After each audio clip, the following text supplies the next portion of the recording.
Well, well, well.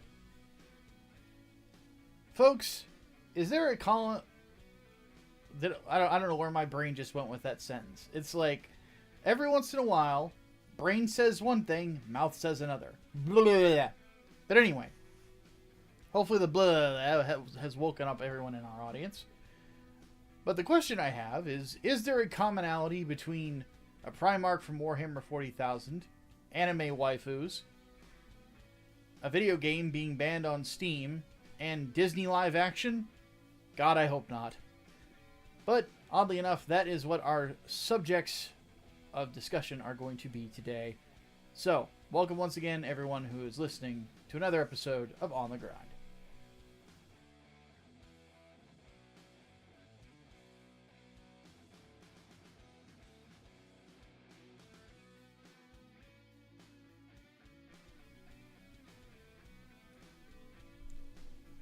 You know, the way that I put that together, it would be really weird if we saw Primarchs from 40k as VTubers. I mean, we already Dante as a VTuber. Dante Dante would from be the pretty... Well, Dante from 40k would probably be a decent VTuber. Well, I think any Blood Angel is kind of cheating because they're all hot.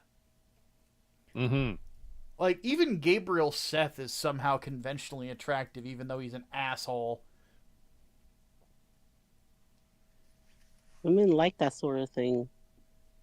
Unfortunate. Yeah. Regardless, today we are talking about the huggiest of all the Primarchs. My favorite Primarch, Vulkan. So, yep, this week's review is... this week's review is on me, but joining me this week is our social media manager, Serena. Hello, everyone. And our editor-in-chief, Mike. Hello. But yeah, Vulkan, Lord of Drakes is the review this week. I have decided to imbibe a book once again, believe it or not. In the midst of writing my own, mind you. I'm actually 2/3 of the way done with my next novella. And believe it or not, the story has come together really quickly, and I'm very happy with it so far. But anyway, Vulkan, Lord of Drakes is a book in the Horus Heresy series. For those who do not know what the Horus Heresy is, the Horus Heresy is probably... No, it is definitely the biggest epic in all of Warhammer 40k's lore, and it is easily the most important story in all of Warhammer 40k's lore, because it affects everything. Like, there's not a single faction within 40k except for maybe the Tau and the Votan that are not affected by the Horus Heresy in some way, shape, or form. Even, believe it or not, even the Tyranids are affected by what happens in this particular war. And Sounds true, which is weird. Yeah. And one thing I have to say here is the big gimmick with the Horus Heresy is that it is about 40 books, ? I think it's about 40. So absurdly large. It is huge. Because effectively what it was is they started doing the book series, and then on top of that they added another tabletop on top of their tabletop that they already had. That, because from what I understand, the Horus Heresy is basically it's played like your standard 40k game, but it's just Space Marine Legions versus Space Marine Legions. Absurd space magic versus... Well, you got absurd space magic, absurd fucking armies of humans fighting each other using now forgotten technologies, and let's see, the Mechanicus with some weird, wacky bullshit that they are slowly getting the rules to play in modern, like the modern 40k. Yeah. But they're expensive in the modern. as compared to the Horus Heresy, where you can get certain models for not monetarily cheap, but points cheap. Yeah. So definitely not monetarily cheap. There's nothing about definitely 40K not. tabletop that is ever monetarily cheap. But regardless, like the Horus Heresy was really big for Games Workshop because they were finally putting the story to paper, because it had never been, the whole story of everything had never been told. We knew that that there was an event called the Horus Heresy. We know that Horus Lupercal, the Primarch of, what was it, first the Luna Wolves, later became the Sons of Horus, he turned on his father, the Emperor of Mankind, and dragged a bunch of other Primarchs with him to do so. And, you know, in doing so, effectively changed the future of the universe. And effectively had put it in the state of stagnancy that humanity had been in for 10,000 years. And there's a lot of other, you know, really interesting conflicts within the world of 40K. My personal favorite to read about, even though I haven't read the books yet, is the Bad Ab War. That one's really interesting to me. But regardless, It was a sort of mini heresy. Yeah. But where the guy who started it ends up falling to chaos as well. So, good old Huron Blackheart. But regardless, because the Horus Heresy is so expansive, I am not diving into it in order. I'm just kind of going with what do I want to read first, and then going into like the rest of it, you know, piece by piece. Because for those who do not know, even though I've said it several times, I'll say it again. My favorite chapter, both in the lore and to play as on the tabletop, is the Salamanders. On the tabletop, the reason I like playing as them is once they get to mid-range with you, you die. That's it. The weaponry that they specialize in is flame units. So melta-guns and flamethrowers. So if you're up to 18 inches away from a salamander on the tabletop, kiss your ass goodbye unless you're in like a Titan or something, because you're going to get fucking roasted. But in the lore, believe it or not, they are the kindest of the Space Marine chapters.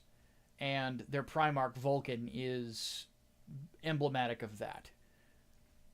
They're also just a very unique chapter. They come from a planet called Nocturne, which is what is called a death world. Death worlds in 40K are basically worlds that they're not inhospitable, but they are very... What's the word I'm looking for? They suck for literally everyone involved.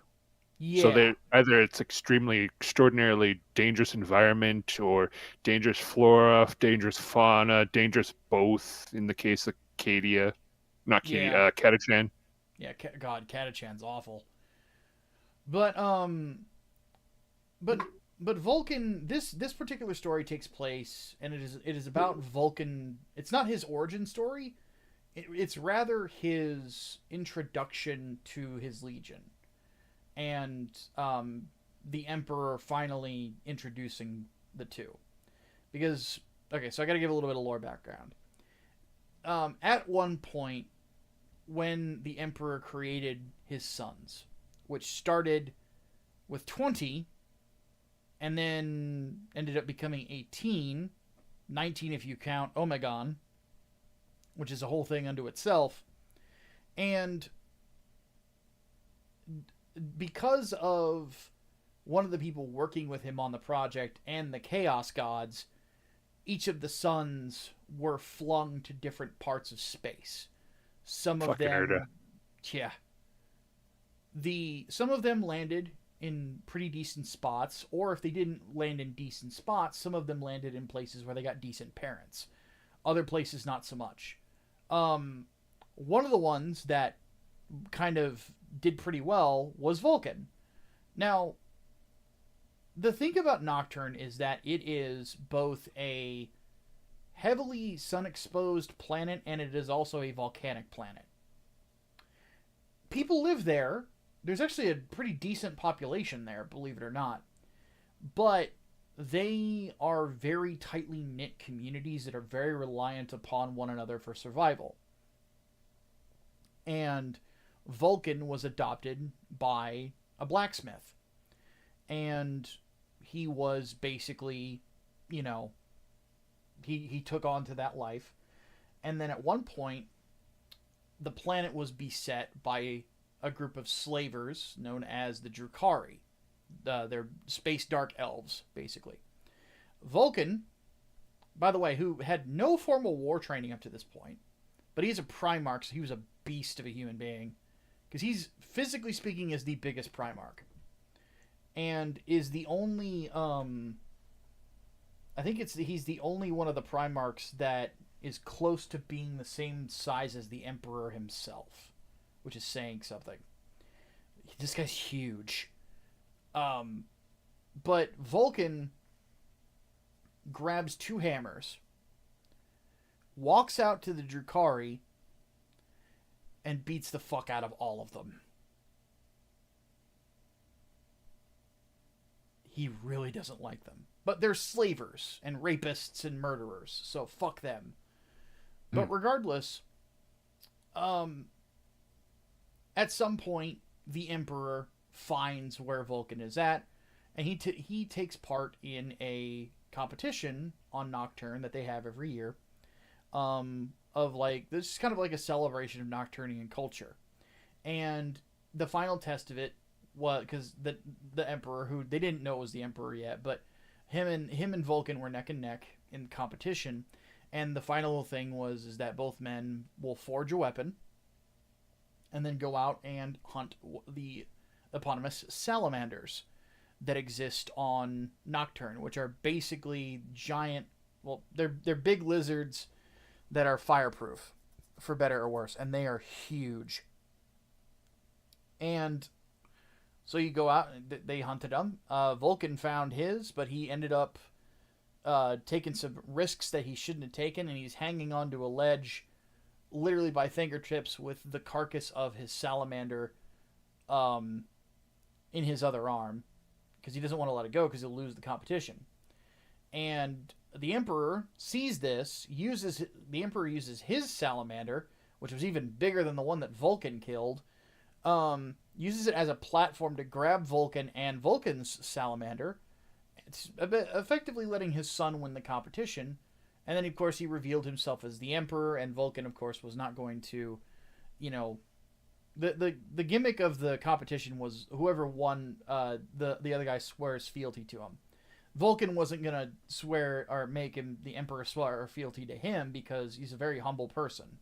And, you know, he knew that it wouldn't have happened without the Emperor saving his life. So, regardless, that's the history up to the point at the start of the novel.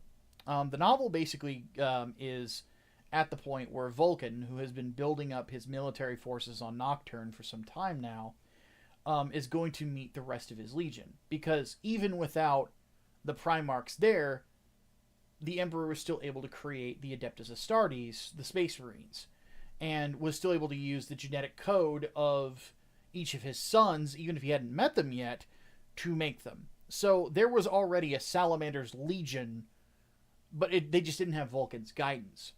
This story is about what happens when they finally meet.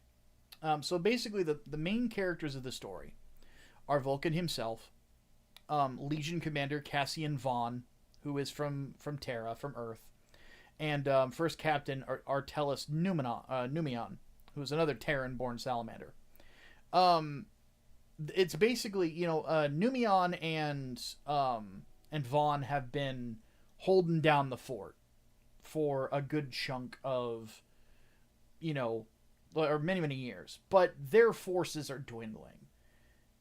They have been fighting a long-ass war against the orcs, where they are effectively going from planet to planet and doing the same thing. They go to the planet that the orcs are at, they get all the civilians out of there that they can, and then they move on to the next world to try to, you know, get people out of the warpath and try to beat the orcs, but they just don't have the numbers. And none of their strategies are working. And effectively what happens is that they finally go to a planet where it's another volcanic planet, and they basically say, look, we're down to a very minimal number of salamanders at this point. We are going to fight them on this planet, and we are going to effectively try to use the environment against them. And they do that, but it kind of doesn't work in their favor because their strategies are very flawed. You know, they're not really putting themselves in good positions to avoid the lava flows or to bait their enemies into it. It's very... They kind of seem to have come into this particular fight with the idea that they're not going to survive. And they're completely consigned to the idea that they're all going to die. And obviously Vulkan is not a fan of that.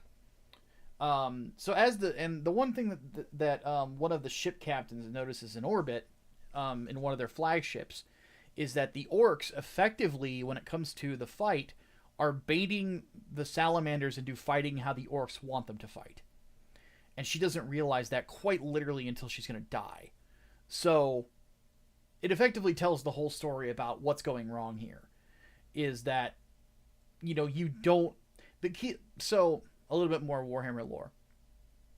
The people that are the best at fighting orcs in 40k are the people who do not let orcs fight the way that they want to fight. Orcs like a very specific... Yeah, the Tower, one good example. The Raven Guard are another good example. And the Salamanders are also good. Like much later on, are a really good example. The way that orcs like to fight is they like to run at you shooting. Not because they're good at it, just because they like the sound of guns. And then they get in close to try to eat you. And tear you to pieces. So it's what they like to do. They want a good old scrap, as they like to say. And effectively... the big thing about that is it plays into their strengths. Because if you see 40k orcs, they're not like the orcs in like Tolkien. 40k orcs are like big bald green bodybuilders, for better or worse. Imagine an army of green bald Brock Lesnar's. That's basically what the orcs are. And the worst thing about each of them, the longer they fight, the bigger they get. Yep. They upgrade. They have a fucking experience mechanic built into them. It's terrible. Yeah. Terrifying. They are tough to fight. And I can say that on the tabletop from experience. Because, again, like my favorite chapters to play, obviously Salamanders. I really like playing the Ultramarines, and I really like playing the Raven Guard. And the strategy whenever you fight orcs is always the same. Keep them at range because they suck at it. And just blow them away. So, but basically that's not what they're doing here. They're getting suckered into the fights that the orcs want, and they're just getting their asses handed to them. So, Vulkan shows up. Not only, and here's the thing about Primarchs. Primarchs are good at everything. Quite literally. They're ridiculously smart. They're all ridiculously talented, but they all have their specialties. Vulkan is by no means the best military strategist of the bunch. That would go to Horus or to Gilliman. I would think are probably the two best in regards to just pure strategy. And then Peter Turbo maybe. Yeah, Perturabo's not bad at it. He's not great. I would put Vulkan above Perturabo. I put Sanguinius above him too. Perturabo is like, he's a defensive guy. Mm-hmm. You want a guy to build like the best defense that you're gonna find, like the best like defensive line that could possibly exist. Perturabo's the man when it comes to that. He's phenomenal at it, as Vulkan finds out later in his life. But oddly enough, Vulkan and Perturabo actually had a pretty good relationship. Then again, everybody loved Vulkan. Everybody. Like it's he's the most likable guy. Like even though Kurz hated him, Kurz also kind of liked him, which is really fucking weird. But it's Kurz. What do you expect? But anyway, but you know, generally speaking, every Primarch is good with strategy, and they all have their ways of war that they are particularly good at. But the if there is if there's a criticism that I would have of Cassian Vaughn and of Artelis Numion is that they were by no means the best strategists that have been known out of the Salamander's Legion. They're good soldiers, don't get me wrong, but strategy was never their strong suit. So, and the book shows that. Like, they're just way over their head. And Vulkan comes along, and he is fucking surgical with how he dismantles the orcs. I won't go too much into spoilers there, but... And then, we finally get the big meeting between him and his legion, and really the start of something great, because the Salamanders, again, they are the most compassionate legion. Vulkan, of course, is very proud of his sons, even though, again, not the greatest strategy, but they were willing to, like, they save literally billions of lives before they met their father, So he's very proud of them, to say the least. Like, the fact that they were willing to do that for people. But it's overall, I would say it's a good book. It's not like, I wouldn't call it mind blowing, or anything like that. I would say though, it is a very good Vulkan story. It's a very good Salamander story. If you want to know everything kind of like about what the Salamanders are all about in regards to the faction in 40K, this is a really good book as an example of it. Because like the main guy, this is not written by Nick Kime, who is the main kind of like Salamanders guy. It's written by a different dude. God, who was it who wrote this one? It was David Annandale who wrote this one. And it is a very, very good way of getting an idea of what the Salamanders as a faction within the Adeptus Astartes are all about. Like, you get them to a T. It is a very Salamanders story. Which, I mean, it should be. It's about fucking Vulkan. But it's also, like, the ending of it's very heartwarming. Again, like, Salamanders, if you want a heartwarming faction in 40K, the Salamanders are your guys. Like, they are wonderful. There's so much art of Space Marines out there, right? Because, like, most chapters, like, have a good amount of fans behind them. For example, we'll just go around the table here. Serena, favorite Space Marine chapter? I think she did. What? Favorite Space Marine chapter? Go. The Blood Angels. Good pick. She loves the Blood Angels. Yeah, there we go. Mike, your favorite? Iron Warriors. Also a good pick. But if you look at like the Blood Angels, you look at fan art of the Blood Angels, a lot of it's like war, it's fights, stuff like that. Mm-hmm. The same thing with the Iron Warriors. With the Salamanders, I went ahead and searched it. There's a good amount of fighting, but of the top 5 picks, 3 of them are defending people. And the one that is probably the most famous is this one where you see the Salamander's fleet in the background, because they've got massive ships. And one thing you see is at the very front is a Salamander who has his bolter on his hip, and he's holding a child, and he's holding the hand of a little girl who is clutching her little doll, and he's walking them away from the war zone. That is who the Salamanders are. Because 40, like, when people say 40K is grim, they are understating it. It is massively grim. But the fact that these guys are willing to go to those lengths to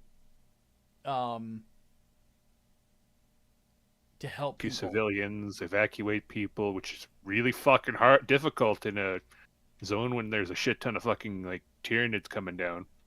Yeah. Or orcs. Yeah. But the fact that they're willing to go to those lengths is wild.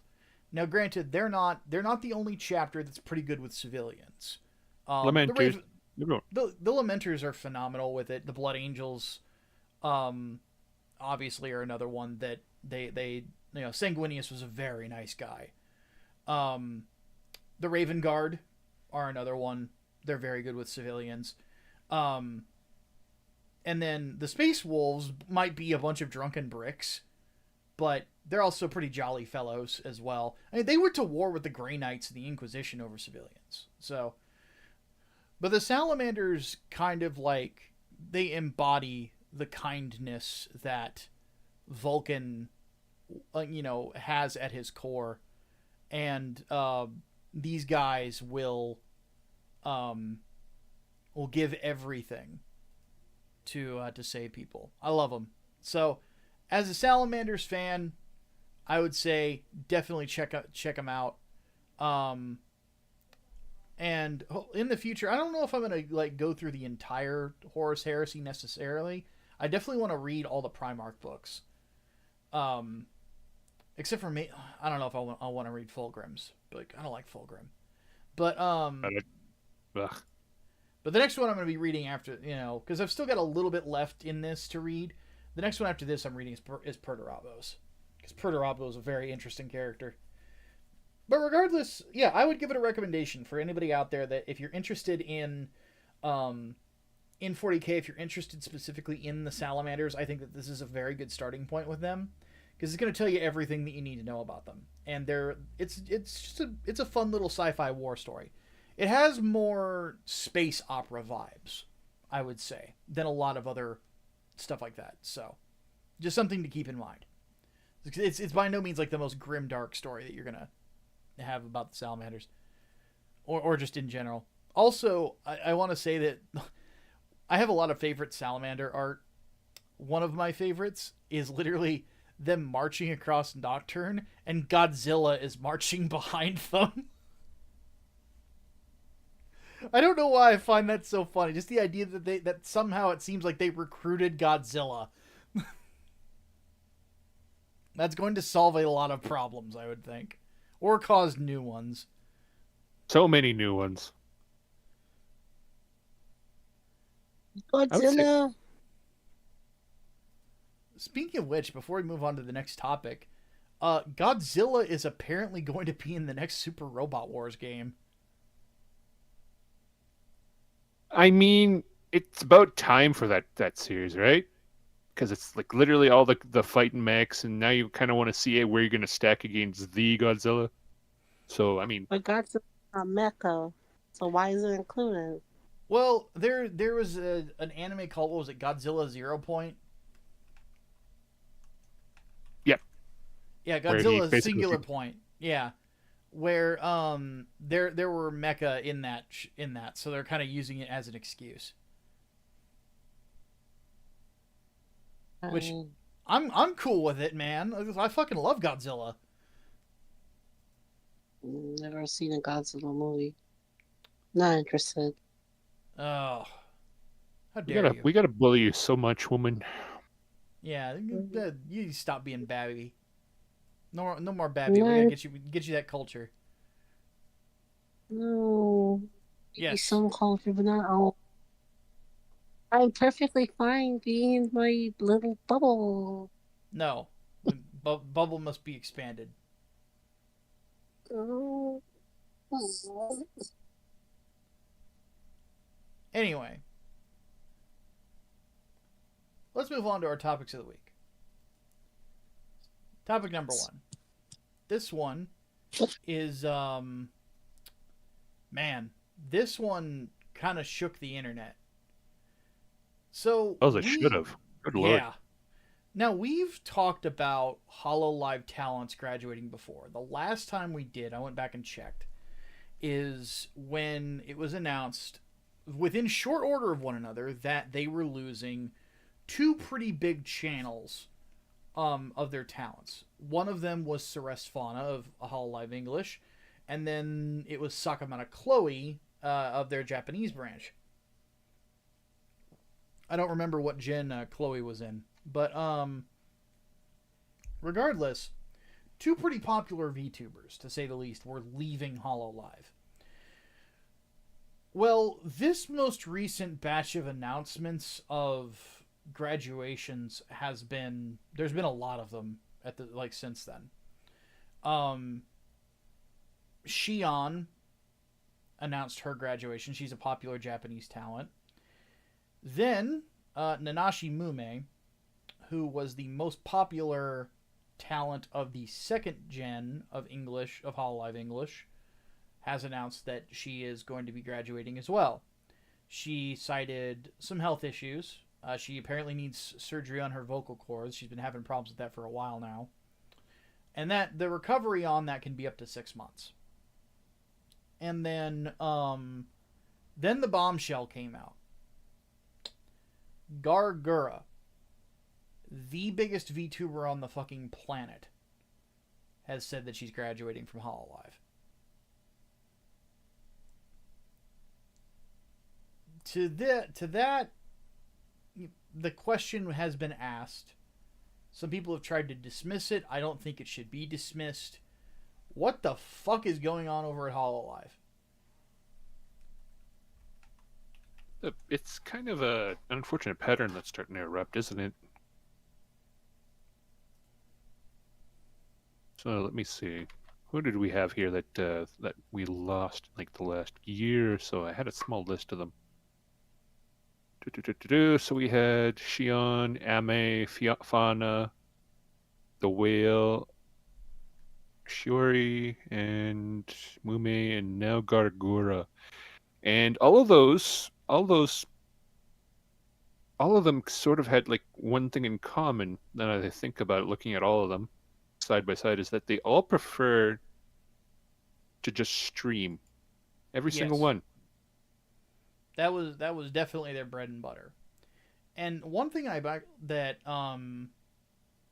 there's a commonality between each of them is they said in their graduation announcement that disagreements with management and direction of the company were a big factor in it. Except for Mume. Mume for her, it seemed like that was part of it, but it was also the health issues.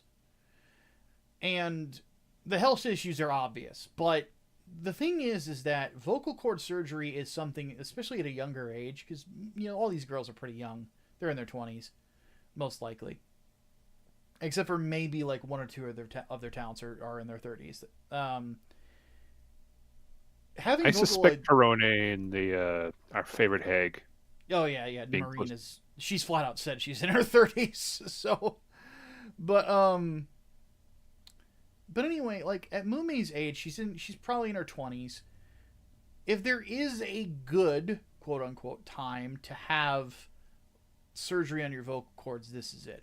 I saw somebody trying to claim online like that she was like close to going mute. I'm like, when the fuck did she say that?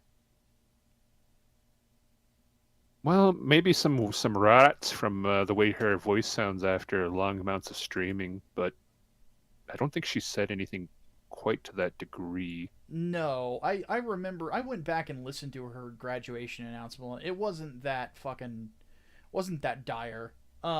It's definitely not good. She can't stream for long periods of time like she would like to, but so it's something that's necessary though. But the idea that you can't get the time off to recover is kind of the impression that I'm getting from what she said, which is kind of worrying. So, and then Gura, she comes out with her announcement, and the reason is like flat out, disagreements with management, direction of company. And she has basically been saying in streams that this has been a long time coming. And on top of that, she has kind of almost brazenly said, you're going to see me again, basically just not here. Which would mean she's probably either going back to an old, her old alias, or creating a new alias but going back to the old channel, sort of like what Ceres Fauna did. Uh, I believe the speculated is she's going back to Shinzawa-san or Shinzawa-chan, I think, Yeah, because Senzawa. her old account managed to get a blue check mark out of nowhere. Yep. And before she became Gura, she was already like close to legendary status in the VTuber sphere, small as it was at the time. So, The like, only issue was that she had a really bad drinking problem at the time, so yeah, it's kind of hard to say what would happen when she goes back to that persona. Would she just go back to her old habits? I don't know. I don't know either. From what I understand, a lot of it had to do with a bad relationship she was in at the time. Oh, But she has fuck you admittedly, money now, though. yeah, I was, from what I understand, she was that was a big problem. But I was not watching her at the time, so Hmm. you know, but regardless, it goes without saying that there are questions that need to be asked. I think that stockholders for Cover Corp, um, they didn't wait for questions to be answered. Not that Cover answered them. They just fucking didn't. Um, they basically sent out a sort of usual, oh, nothing is wrong. You know, we're sticking with the direction that we're going in. Um, the thing is, like, their stock has been on a downward trend since middle of last month, which is, you know, around the time that a bunch of all this stuff starts getting announced. And the other thing worth mentioning is that they have one of their talents who graduated, Amelia Watson, went into what they're calling affiliate status, basically saying, I'm not going to be streaming under the Amelia Watson name anymore, but there is the possibility I might make special appearances, which she actually made one recently.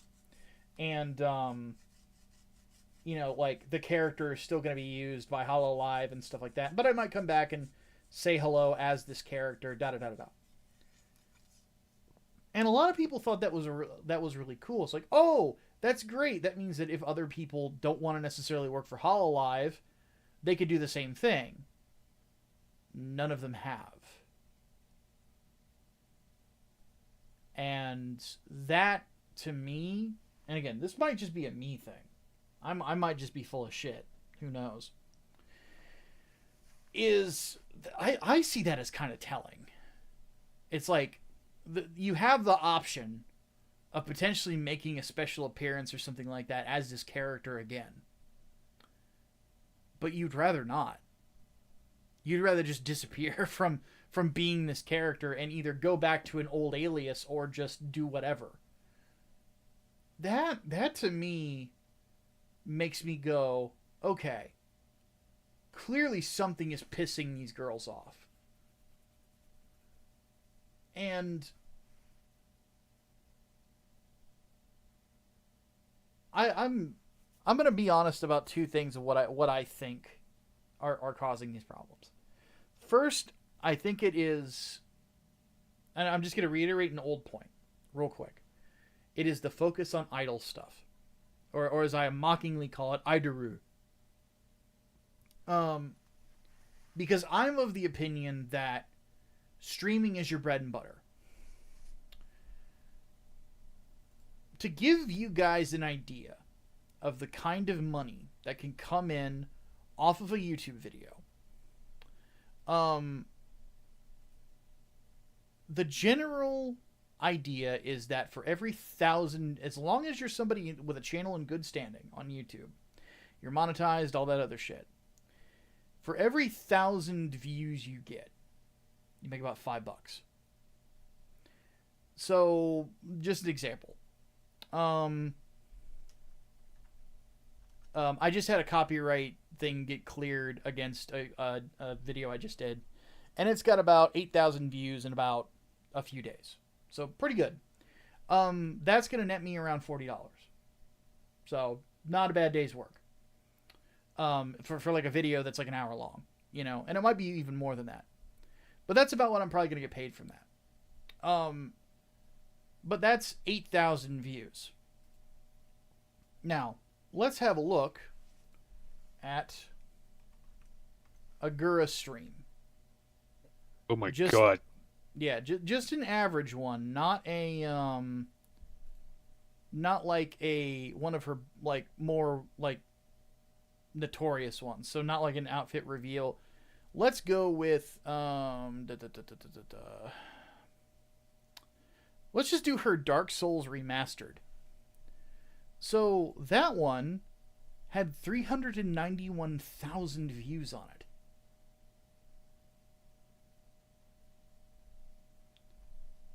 Genuinely the LeBron James of the streaming sphere.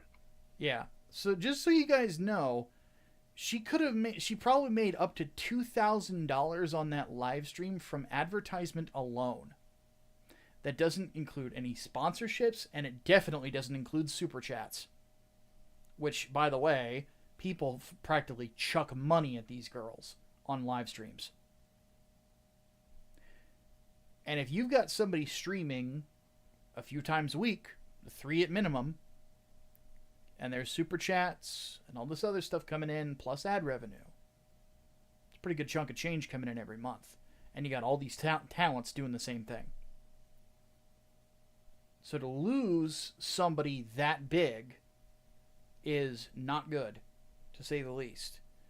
And the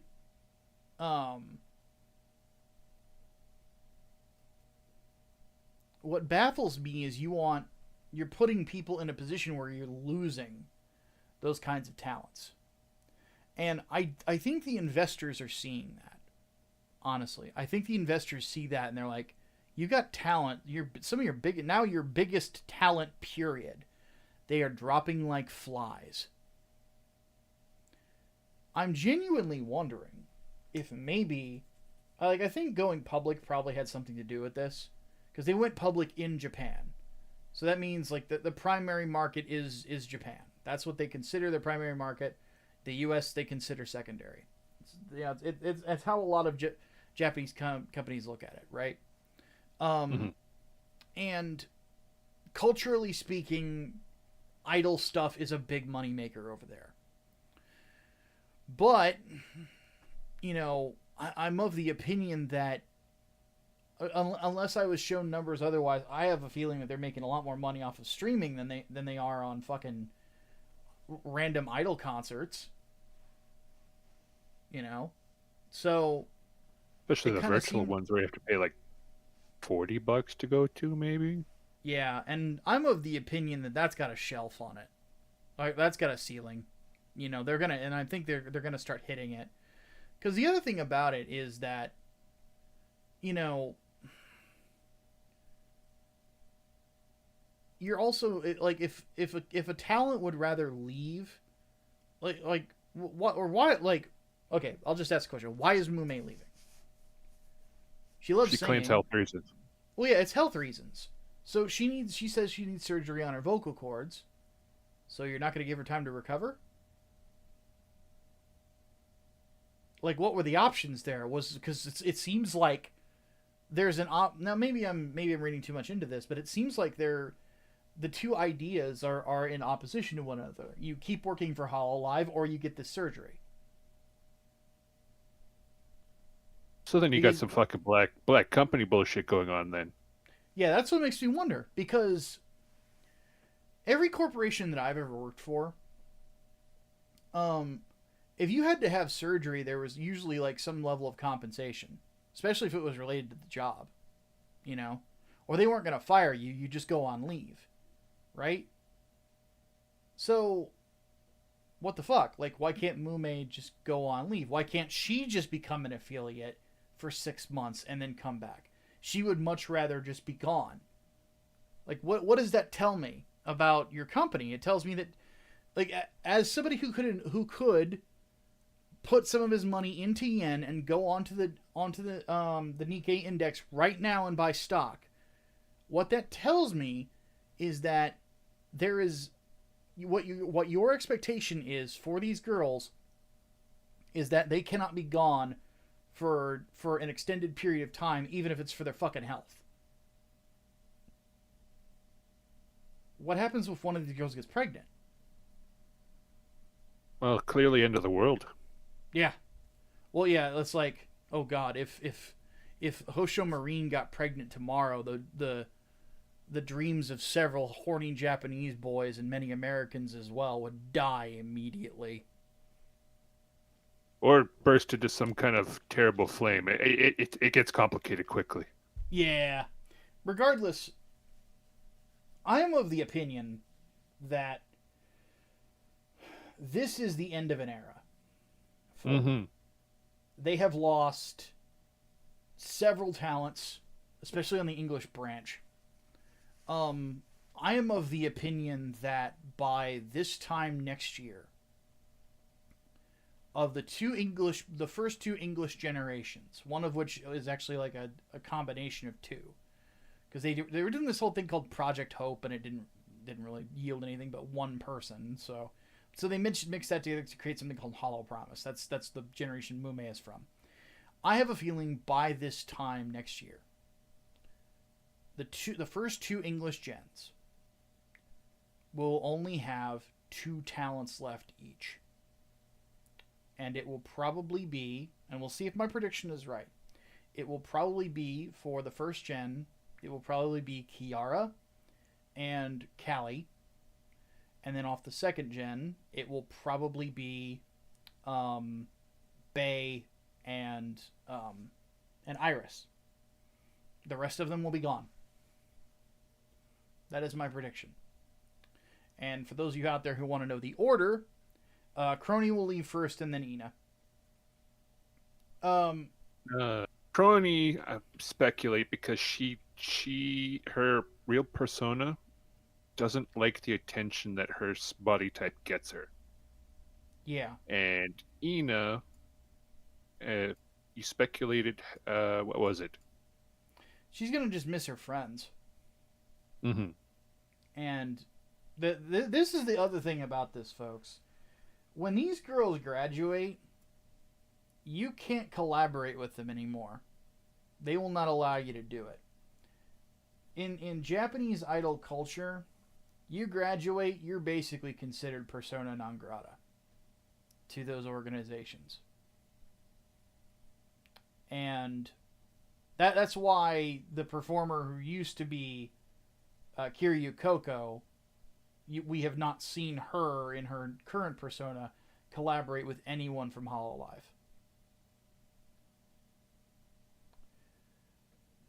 So mind you, she did some horrendous shit. If I'm thinking of the right person, you're thinking of Rushia. Coco was Not the Rushia. one. Yeah, Coco was the one that acknowledged that Taiwan is a real place. Right. And then And she got in trouble over doing something that, by the way, any sane person would. Because don't trust China. China is asshole. Mm-hmm. But regardless, yeah, I think that it's just the end of an era. I think a lot of these girls are also going to see it's like, look, I can go indie right now because all their friends from Hololive that have left have gone independent, and are making a living. Like, and they have friends from other organizations too that also have gone independent and are making a good living. It's like, why the fuck do I need Hololive at this point? I can go and just be independent and do stuff with my friends. So that is likely the direction that a lot of them are going to go. The ones that are going to stick around are going to be the ones that want the idol lifestyle and to be in music. And from what I understand, the current English generations are ones that went into this knowing that was what the demand was. Not to mention, none of them were very well known either as talents, so they're going to be more reliant on Hololive than... At least for a little while, I'd say. Yeah. They're going to be a bit more reliant than these other girls who were already independent streamers that had a decent following prior to this. So, Regardless, though, I'm excited for whatever Mume and Gura do next. Both of them are incredibly entertaining streamers.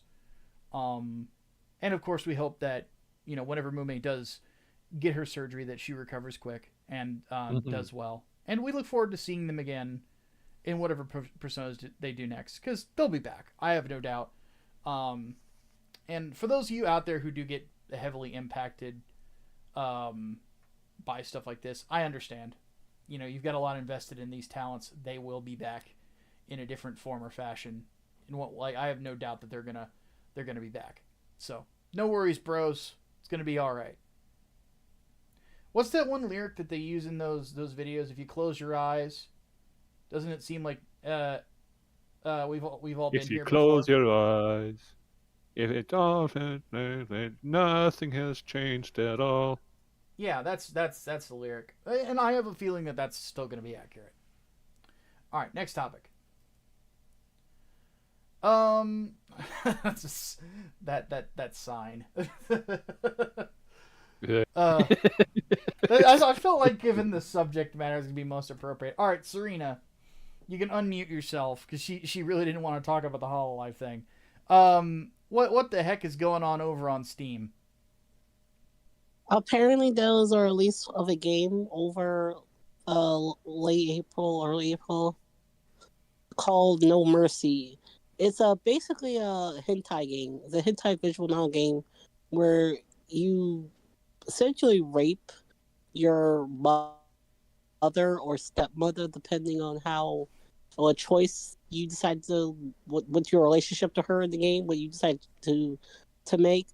So in the game, players discover that their mother has cheated on their dad, and they are then told to claim her for yourself. This leads to multiple scenes involving the player forcing women, including their character's own mother, to have sex with him. The game's description on Steam includes this line: "Unveil her deepest secrets, subdue her, and make all women yours." Many people online were happy about this game, including people in the UK who have very strict censorship restrictions.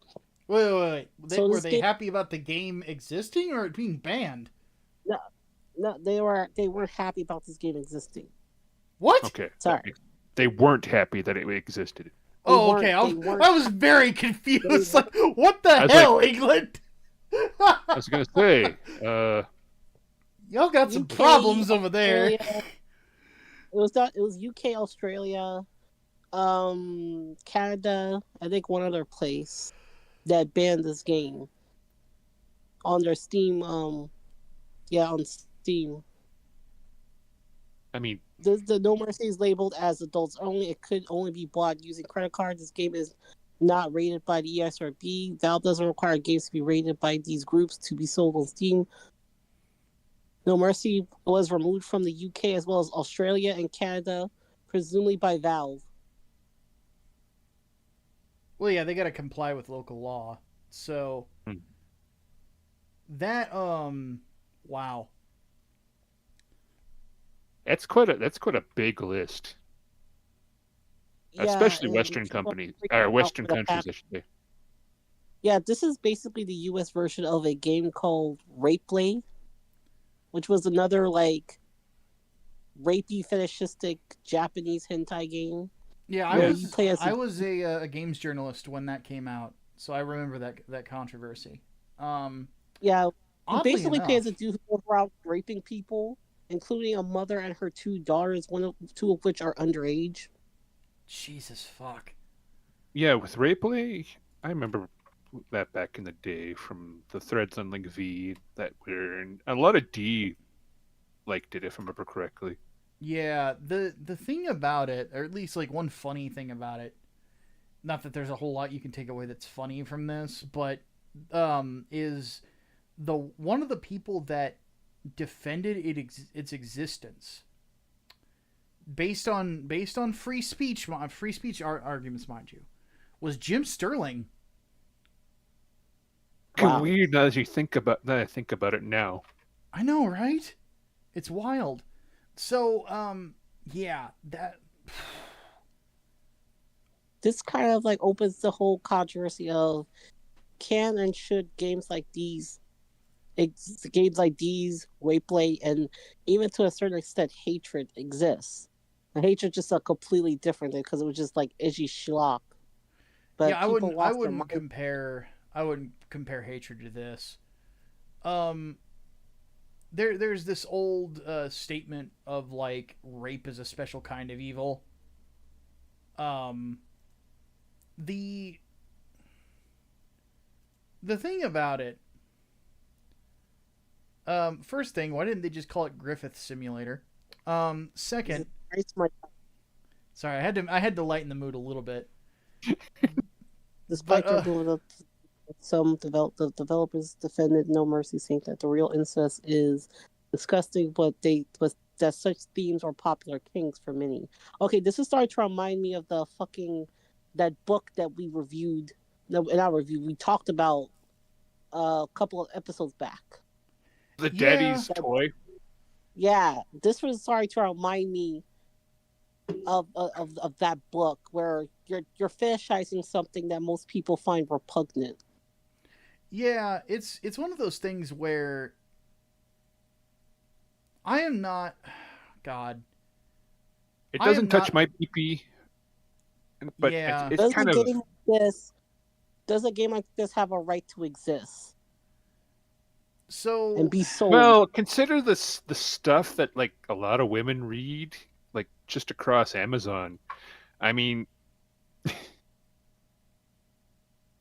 that's I the mean, trickier question in my opinion because the answer is should it exist? Yes, but here's the gimmick, and this is one thing I admittedly like about the American stance on things is that everyone has freedom of speech, freedom of expression, but everybody also has freedom of association. Um, and that includes businesses. So if you find a video game morally reprehensible, you don't have to sell it. You're not required to, and it doesn't. You know, if somebody sits there and says like, "Oh, you're against freedom of speech," I think that's a stupid argument first and foremost, because second, they have a right to their own decision making. They just because someone owns a business does not necessarily mean that they have to cater to your desire to sell your product there. They can refuse it if they want to. They have the right to do so. Uh, you know, so because like, um, okay, think about it this Okay, way. I will pose another question too, but I want you guys to finish. Because like, remember that fucking cake maker that literally everyone seems to want to go to, in spite of yeah, the the fact dude that in they have Denver. past. Yeah, Yeah, the Denver cake maker. He has every right to like literally say no. I don't want to do your Satan dick cakes. All right, and as much as I'm like, okay, well, whatever. It doesn't affect me. I'm not going to play this, mm, and I wouldn't sell. I wouldn't sell it. I'm not buying it. But if you want it, if you don't want, it's up to like Steam at this point yeah, because they have to comply with a bunch of different laws. So many fucking laws. yeah. And by the way, I'm also of the opinion as to like that people. The other great thing about freedom of speech is that people can express their thoughts and opinions on whether or not a store should sell this game. And they have the right to associate and leverage their association with Steam as a consumer to effectively move them if they feel the need to exert that sort of social pressure. And effectively the market sorts itself out in that manner.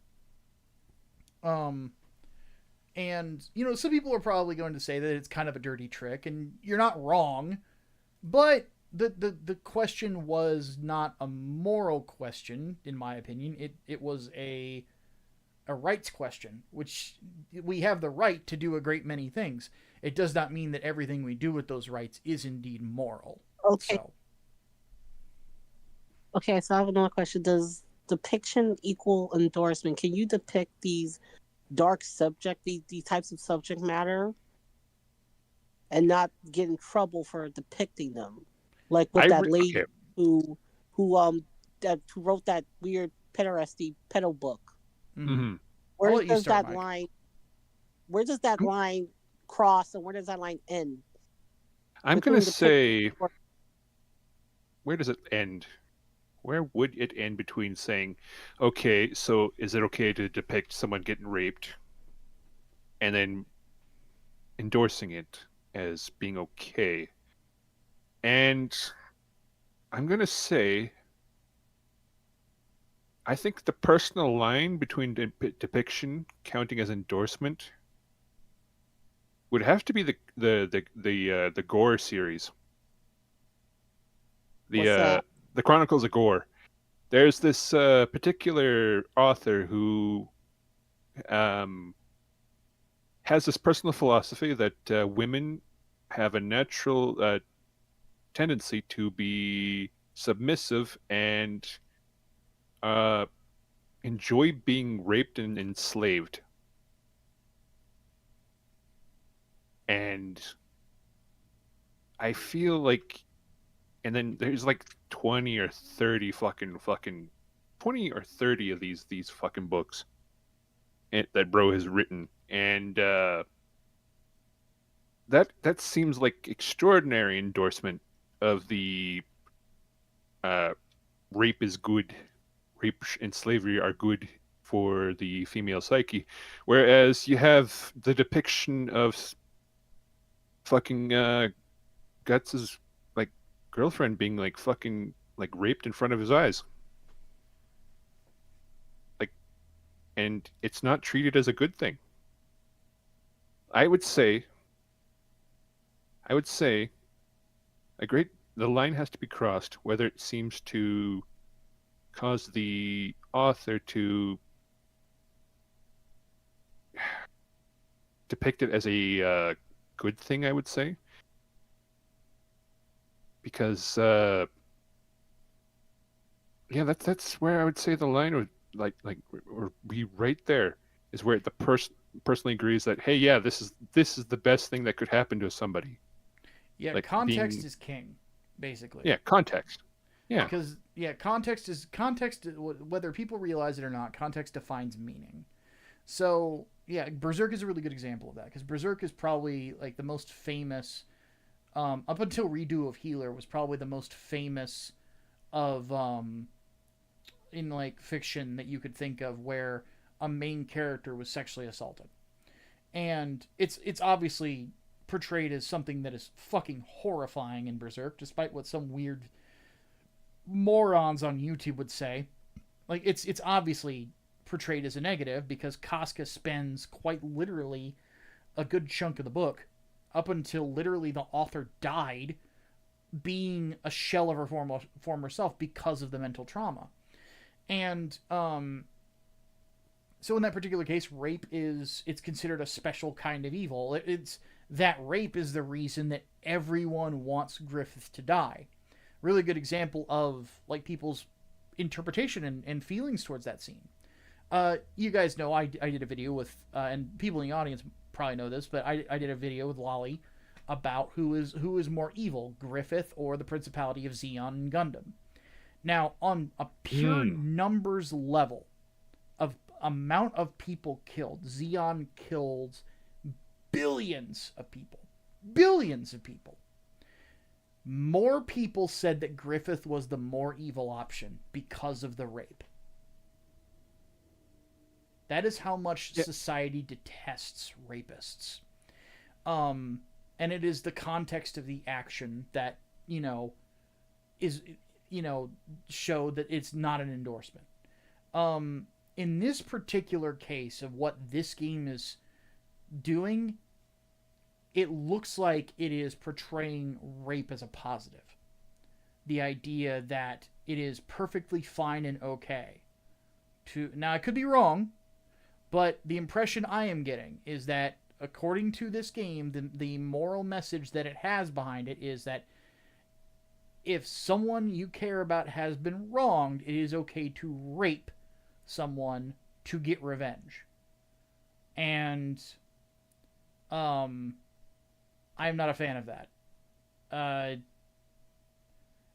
Now I could be very wrong about it, and people are welcome to correct me if I'm very wrong about this. That was kind of the same vibe I got about redo of Healer. Because like in redo of Healer, bro is basically trying to get ahead of him being constantly fucking physically assaulted by his entire party, and then And he is drugged and then like raped he is constantly. he is like unapologetic about it from what I've heard. Mm-hmm. So, um, so like on a moral level, I find it like insane. Like the idea of portraying that as a positive. I don't care if it's in the fiction. You know, Berserk is one of my favorite manga of all time. Um, one of the Devilman stories, Devilman Lady, sexual assault is actually a theme of the book. So there's a few characters that are sexually assaulted in that. Um, there's some of that stuff in 40K as well. The Drukhari I mentioned earlier are known to rape people. Um, so And they see us as animals, yeah, so it's basically bestiality to them. yeah. But the overall point is that I think that yeah, the context is going to determine like the meaning of it. If it's something that happens in it, but if it's portrayed as a good thing that's happening, then yeah, I have a problem with it. I think that that's morally reprehensible, and I would not encourage anyone to make a story that has that. Hopefully that answered your question all right. Hopefully, It did. Thank you. because yeah, You're like very welcome. context is important. If you're going to depict something and everyone knows it's morally evil, then depict it as the bad guy doing it. I mean, but if you have your protagonist like engaging in rape and being like, "Oh yeah, this is perfectly fine," she had it coming to them, or he had it coming to him. No, that's fucked. Yeah, it's a special kind of evil. It really is. What So, about a game like Rants? like what now? You ever heard of Rants? Oh, we're losing you Can you hear me? Yes. right What now. was the name of the title again? Rants. RANCE. Never heard of it. Oh, Sengoku rants. Yeah, Goku Rants. That's to be fair, that's one of those weird situations because like a it is very strange because that game is funny as shit. But the problem is that bro is like an unapologetic rapist, and I don't know. There's this weird spot because like the in game it's not depicted as a good thing because he is unapologetic about the amount that he does. He is addicted to like dicking, and it's unrealistic how how everyone seems to like it. So I mean, in that sense, it's sort of like a comedy depiction. I mean, everyone's getting dicked down for like by this guy, and it's yeah, that now you're complicating things because it's hitting that one weird exception everybody has, where if something's like awful but it's done funny, then I don't know. Now you're making me find these little thin lines here. Shit. Basically, Rants is a eroge fantasy game about a dude with a very high sex drive who only cares about basically having sex. Doesn't matter, it has to be consensual or not. And the game does give you the option to rape a bunch of the female characters in your party. Mm, but doing so starts wars in the game. It does, yeah. So there's always consequences in that game and you get to watch how fucking terrible of a person he kind of is in that game. So I don't know. It's kind of weird. Rance, it's pretty much established that Rance is a villain protagonist. Yeah. So he's not a good man. They're not really depicting as a good thing, and it's not depicting as realistic either. So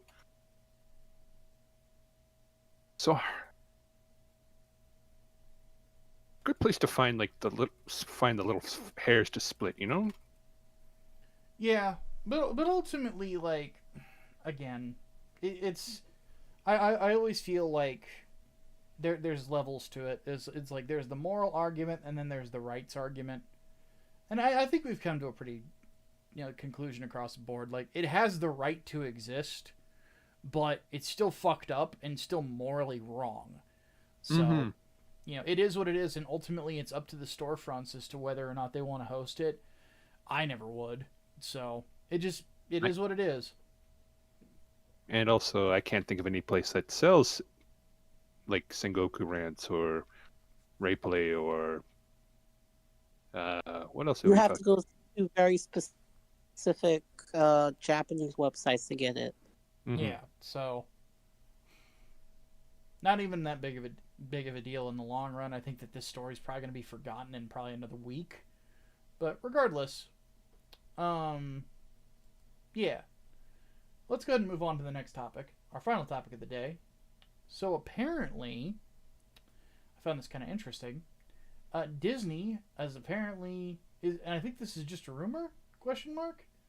That they are halting live action remakes of their biggest stories after the flop that is Snow White. Yeah, they put a halt to their live action plans for Rapunzel. And that That could have gone somewhere. I don't know where, but probably somewhere terrible. Yeah. There's a how do I put this? There's been this weird weird thing where I've been kind of surprised with Disney for going so long with this idea. Like I don't know why it was that they decided to do it. Like I guess they maybe had a couple successes with it. I don't know how successful, because a couple of the ones that are on this image that I pulled were for 101 Dalmatians and then Alice in Wonderland. I don't know how successful those were, but regardless, it's just kind of a weird thing to me that we would really need to have this in the first place. But I don't think any of them have been major movie blockbusters. And I can't think of a single one now that you mention it. Yeah, and on top of that, it's I don't think that or at least I can't think of the last big blockbuster that Disney had. Well, Deadpool and Wolverine. Yeah, but that was a subsidiary, so I don't know if it really counts. But I guess a win is a win. You win some, you lose some. And with Disney, they have the propensity to lose a lot.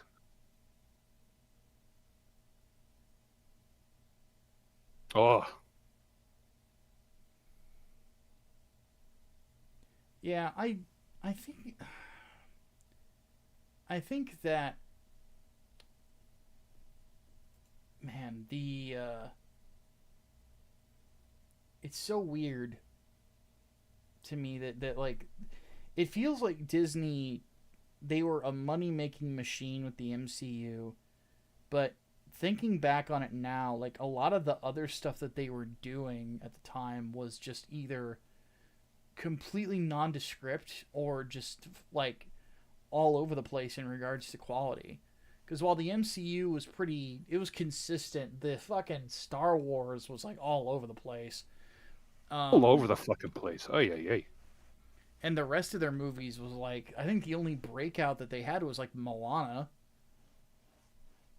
And I'm like, man, do we really need to retread this? Like, really? Okay. And one thing I'm curious about, apparently they're doing a live action Moana where the Rock is reprising his role. So my question is, the movie's 17 years old. I don't know, but the I just find it weird that, or my question about it is like, isn't the Rock's character in Moana fat, like in the original? He's not only fat, he's he's a Samoan like deity, so I mean, well, Rock's got that on lock, so that ain't even a thing. But the one thing I'm just curious about is, did Rock get fat for the role, or did he wear a fat suit? I hope not. Oh, that'd be so weird to see. Because that dude has been shredded forever.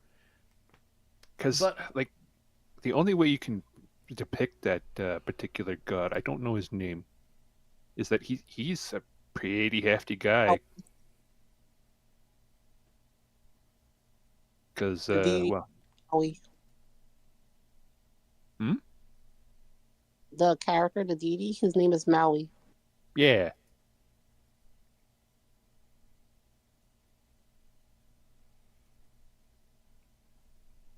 But anywho,